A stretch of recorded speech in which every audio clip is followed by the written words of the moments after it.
Читаем парламентскую газету от 19 апреля 2019 года под номером 15. Статья «Бездомным помогут подняться со дна». Депутаты Госдумы вместе с церковью подготовят поправки в налоговый кодекс для благотворителей. Люди, потерявшие жилье, поддержку близких и средства к существованию, могут вернуться к нормальной жизни, если помощь придет к ним в самом начале кризисной ситуации. Когда человек сживается со своим новым статусом, он практически потерян для общества. Как социальные службы, бизнес и власти могут помочь отчаявшимся не опускаться на дно, вместе с депутатами Госдумы разбирались корреспонденты парламентской газеты. Оставшиеся без крова. В полумраке большой каркасной палатки виднеются иконы. Стол с огромной дымящейся кастрюлей и ряды стульев, на которых сидят несколько десятков человек. Это основной корпус ангара спасения Центра для бездомных, организованного православной службой помощи и милосердия во дворе храма преподобного Сергия Радонежского в столице.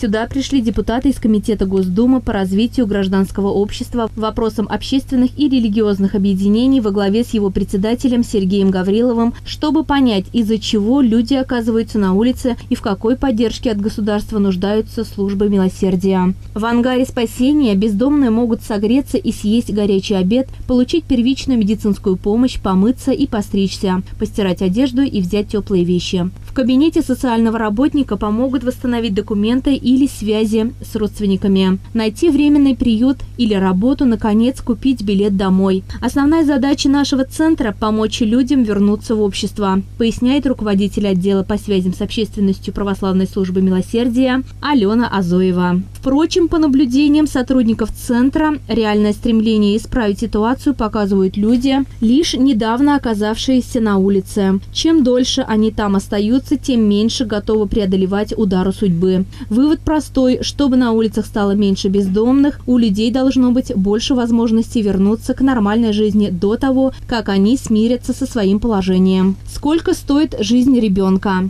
Еще один объект службы милосердия – кризисный центр «Дом для мамы». В двухэтажном светлом домике могут получить помощь беременные и молодые мамы, которые потеряли средства к существованию или их выгнали из дома за отказ сделать аборт. Кроме представления крыши над головой и необходимых вещей, женщинам здесь помогают оформить нужные документы и положенные льготы, наладить отношения с родными, найти жилье и работу, устроить ребенка в детский сад. Живущие здесь женщины сами себя обслуживают, занимаются надомным трудом, учатся, ищут работу. Такая модель оправдывает себя. Большинство молодых мам проводят в доме для мамы несколько месяцев, а затем, встав на ноги, выпускаются в новую жизнь. Главная миссия дома для мамы – профилактика абортов и отказов от детей. Для этого сотрудники центра, всего таких учреждений 59 по всей стране, сотрудничают с женскими консультациями. По словам руководителя центра Марии Студеникиной, в 50% случаев женщины хотят сделать аборт из-за материальных трудностей и отсутствия близкого окружения.